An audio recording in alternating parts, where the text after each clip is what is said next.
This video specifically, I'm going to speak to my past and the work that I used to do. This is Aziz Built, and here we talk about following my journey through important storytelling, day in the life of a business owner and young entrepreneur, and motivational content, tricks and tips. So let's get it. Why I quit doing labor jobs. Now, a lot of people know in construction, you're coming off as a young kid after high school or in high school, in college, and you're seeing some good hours, 12-hour shifts, you're seeing some good money, you're doing labor, and you think that's crazy. You're making so much. Then you start to notice all these people's bodies are deteriorating. The environment is full of just nastiness. You're always seen as a kid who doesn't know anything. And then when you grow up, you still have adversity. That life was never for me. As you know, I'm not the strongest, I definitely pulled my own, and construction will let you know how strong you actually are, because there's no excuses. When things have to get done, they have to get done. You have to I was doing a cleanup on the site and I'm carrying drywall after drywall, fresh pieces, but they had to go in the bin because they had to start painting. They couldn't have anything inside the unit. And I was carrying so much stuff out, so much material, fresh material, big things, long things, heavy things. And I was helping out general labor, bringing in x-ray doors, which are lead lined. So they're about 400 pounds. Now, I have no idea how me and one other person carried these. And then you're kind of just pushing them onto a dolly from the truck. That's a whole different story that I'll get into of mistakes that I've made working construction. Simply put, doing labor jobs, it's not a lot of money. It's a lot of toll on your body. It's not the best environment. Yes, you can learn a bit, but you're not learning a lot. And you need to scale and get out of there quickly. Now, I was fortunate enough to get out there and do something else. And then I eventually, at a young age, at the age of 18, started managing construction sites because I was involved in a lot. I proved myself and I started managing sites and taking care of things. I did my first project management, not just site supervision, but my first project management right up here in Richmond Hill. Now, that was my first one. Obviously, me being a kid, I overlooked things and the job didn't go as smoothly that I wanted it to go. We went over budget a little bit and the trade schedule was not the best. I did not know how to hound all of the subcontractors into getting in and getting their things done. I had to learn that I had to be way more on the ball and apply a lot more pressure. Now, that was kind of like a mini gateway to entrepreneurship and building a business. You always have to be on to people. You need to be speedy. You need to be direct. You need to be confident in everything that you do. But still, that wasn't that great. I did not want that. Although I did all these things, all the hard stuff, did all of this management and scheduling and all of these things, budgeting, estimation, it wasn't my business. I wanted more. I wanted something for myself. Now, I know a lot of you do too. It's not always just about the money. It's about doing something for yourself. You obviously have to grind, but then you build and scale the business to a point where you don't need to be there. That's the whole point of entrepreneurship. You build something and then you let it run. Or else you're a glorified employee and you just bought yourself a really expensive 9-to-5 job as an employee.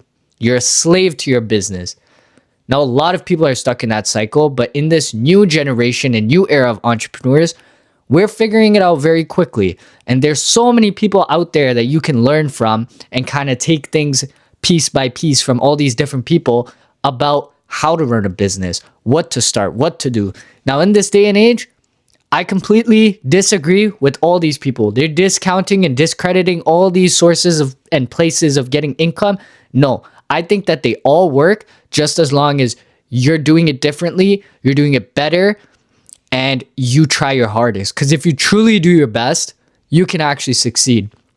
Now, me, I wanted to start getting into the trades, but having my own business, running jobs, because you notice that the people on the sites and on the tools are not the ones making the big bucks. It's the people that never step on the sites or that are doing the work in the back end, right? It's the business owners, it's the contractors and the GCs. They're making the money. So you want to be one of those people. I wanted to be one of those people. My partner wanted to be one of those people. So we decided, hey, we have each our individual, very different construction experiences. Why don't we blend them together and create a GC company and start selling jobs? Now, marketing is very hard. That's the only thing that's going to get you anywhere. And when you're like us, you're starting with nothing, no money, no paid ads, nothing. I didn't even buy business cards. So now we're door knocking out in the winter, December, 3-4 snowstorms in a row. We're out there and we're just door knocking. We're hustling. We got a few leads. My partner got a few little painting jobs and things like that here and there. And he got one small little powder room upgrade with a vanity and tile refresh.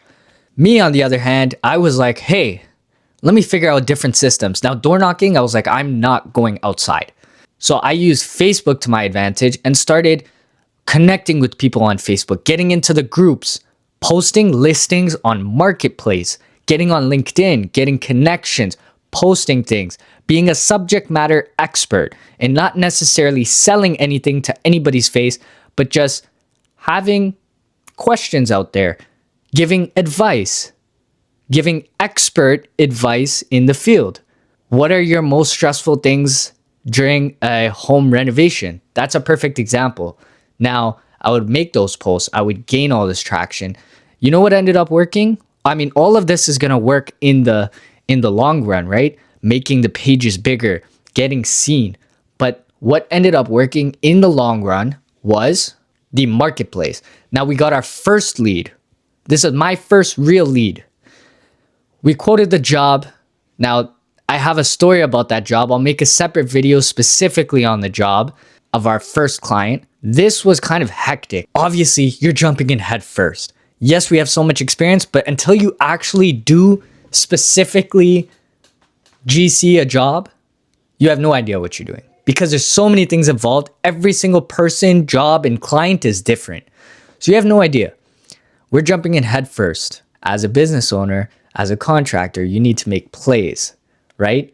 You have to be the expert when you're really not. They're like a lot of these people out here, like nobody knows what they're talking about, but you sound like you know what you're talking about and you portray that to other people and everybody you're communicating with. Now that's a very important skill to have and it takes a lot to master it. Now I wouldn't say I'm an expert. I wouldn't say my partner is either, but we're getting there and we're taking strides towards that. Now this is where we had to put that into play and into practice, right? There's certain things where you don't want, when you're a GC, you don't want people to think you're a GC. You want to think everything is in-house, everything is employees, and you want to be as big of a company as possible to people. It just shows professionalism and it gives the client assurance in the relationship with building trust. So we wanted to get our subs in to give a quote to physically see out the work. Now he asked for something structural. We automatically knew that we couldn't move whatever structural thing he wanted to move. We brought in our subs and we said, hey, we're going to bring a structural guy in. Now, our subs, they said that they could do all the work, but they needed an electrician to specifically move. Now, that was one thing that those subs couldn't do.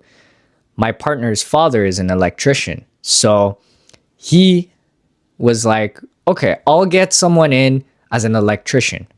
Now, we know we have the electrical part covered because it's just moving one receptacle to a different location and it's not that far. We wanted to get a different quote because obviously you want to compare quotes. Now, we have to look as professional as possible. He also asked for a few different finishes as well. And in the end, you're not going to get subs that are coming in for mill work in the beginning. They usually come during the job. So we said, okay, hey, we have to give you two separate quotes. One for the basic dry bones, immediate stuff that you need done. And then the later stuff, less important, like millwork, we'll get to that, right? Let's get everything built out first because millwork goes in after anyways. So we're going to give him a quote after. And then this is very small, but a lot of people overlook it. We overlooked it. And you kind of just slowly want to go through those plays, right? Like, obviously, at a certain point, you're going to get very professional, very good at it. And you won't even need to do this in some cases, right? But it's just these small little things, they really matter. Now, I know I'm just yapping a lot, and you guys, I may have lost all my viewers on this right now, on this tangent, but I can't stress enough how much all of the things I just said, including making plays, matters in business. Now, I'm always going to be giving out tips in every video. So if you guys don't like that, then you can scroll on by. But I'm making my content for people who want to relate to me, see the journey, kind of get inspired, either on the same path as me, trying to learn, anything like that. Continue watching the videos. I'll try to post 1 or 2 videos weekly. And we're going to have a lot of different topics. I'm also opening up a podcast. Now, that first video is up. It's called the Blueprint Podcast. So check that out. The first episode is out now. And that's not my business partner. That's just someone I have a very close relation to within construction. So back to why I stopped doing labor jobs. You don't make money. Okay, you think you're making money, but no, in reality, you're not. Even when all these entrepreneurs say that they're making 10K a month, get to 10K a month, 10K a month is nothing. That's what regular people with high level but corporate 9-to-5 jobs are making. And in this day and age, you can't survive off that, especially here in Canada. There is way too much expenses. Things are way too expensive. You can't just strive for 10K a month. Now, your goal minimum should be 20K a month, because then you're making strides to be better. You're going to get to where you want to be even faster. Yes, it's a bigger goal. Yes, you're going to have to put in more work, but everybody else is. You have to make more money. You just have to, right? Inflation goes up. People are getting 3% raises, but inflation's up by 4%. Then what? You know, you're always going to be in a losing battle. So you got to make it out on your own with your business. Best thing about business is you determine how much success you have. It's how much work you put in. Now, in the beginning, it's always going to be tough. I am one to say that. We're struggling. There's a lot of things we need to figure out. There's a lot of systems that we have to keep building, but we have a good solid plan, and we're going to keep working every single day until we get there and get all the things done that we need to get done. That is the most important thing in business. So we are going to try to scale this in the next year to making at least 20K a month, having jobs regularly running. Now, that is all dependent on marketing and how much we do for sales. Now, we have to flood our business with that. So everything is going to be reinvested in the business. This is what this contracting business is going to do. It's going to be reinvested. And for the whole year, we're just going to keep building, and scaling that business. We don't consider making money until next year. That's what we're thinking, right? We're not making money until next year. Now, this is going to be an interesting journey. So you guys should follow on the short content as well. We have small little reels, right? So New Gen Renos on Instagram, and then my Instagram, Aziz Built, my partner's Instagram, The New Tradesman. And we have a lot of exciting content. We do a lot of different things as well. And we have our own spins on things. I will give it to my partner. He makes way better content than me. He has a way bigger head start, but I'm getting there. That's my motivation, to be as good as him, if not better. And as long as you always have someone to push you, you're okay. But if nobody's pushing you, or if you're the best in the room, then you're stuck in a cage, buddy. You need to get out. Mainly, all the content that I do is for me to just get more comfortable speaking in front of a camera, being myself, you know, showing my personality and who I am. I've struggled with this with a lot of the shorter form content. With the real long form content, it's still a little bit hard.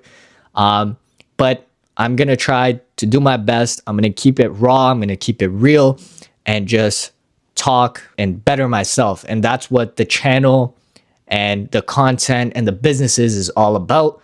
So I hope you guys can appreciate that. Make sure to subscribe, get on the socials, link in bio for everything. That's my start page. It'll have all my links, all the businesses. Peace out.